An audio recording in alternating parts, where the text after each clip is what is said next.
எல்லாருக்கும் வணக்கம். நாம நல்வழி கதைகள் அப்படிங்கிற சீரியஸ்ல நிறைய குட்டி குட்டி கதைகளை பார்க்கலாம். இன்னைக்கு பார்க்க போற குட்டி கதையோட தலைப்பு லீவுக்கு சம்பளம் உண்டா? வாங்க கதைக்குள்ள போயிடலாம். எனக்கு 2 மாசம் சம்பளத்தை கொடுத்துட்டு போறீங்களாமா அப்படின்னு வேலைக்காரி கமலம் அம்மா கேக்குறாங்க.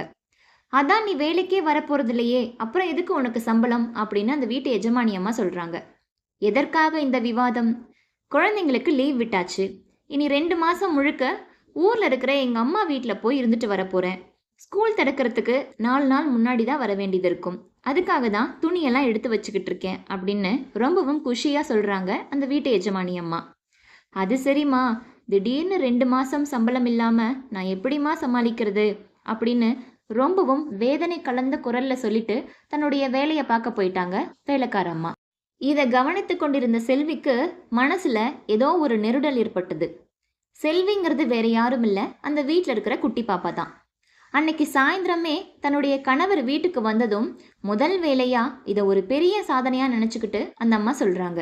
என்னங்க, இன்னைக்கு காலையில வேலைக்காரி கமலத்துக்கிட்ட நாங்க 2 மாசம் ஊருக்கு போறோம், அதனால நீ வேலைக்கு வர வேண்டாம் அப்படின்னு சொன்னேனா, அதுக்கு அவ எனக்கு 2 மாசம் சம்பளத்தை கொடுத்துட்டு போறீங்களா அப்படின்னு கேட்குறா. எப்படிங்க இது நியாயம்? நான் முடியாதுன்னு சொல்லிட்டேன் அப்படின்னு ரொம்ப பெருமையா தன் கணவர்கிட்ட சொல்லிட்டு இருக்காங்க. ஆனா அவர் பதில் எதுவுமே பேசாம தன் மனைவி சொல்ற வார்த்தையை மட்டுமே கேட்டுக்கிட்டு இருக்காரு. படம் வரைஞ்சுக்கிட்டு இருந்த செல்வி மெல்ல எழுந்து வந்தா.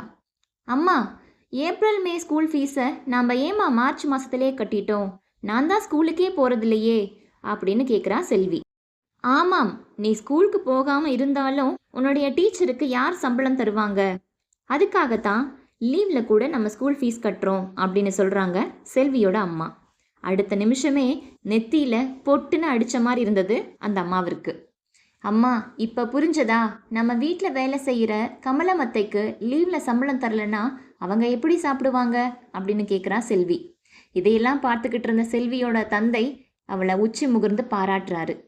தன்னுடைய தவறை உணர்ந்த தாய் அடுத்த நாளே 2 மாதம் சம்பளத்தை முன்பணமாக கொடுக்குறாங்க அந்த வேலைக்கார அம்மாவுக்கு. இது போல தாங்க நமக்கு சரின்னு படுறது மற்றவங்களுக்கு கஷ்டமாக இருக்கலாம். இந்த கதை உங்களுக்கு ரொம்ப பிடிச்சிருக்குன்னு நினைக்கிறேன். மீண்டும் மற்றும் ஒரு பதிவில் உங்களோடு சந்திக்கிறேன். Bye friends, thank you.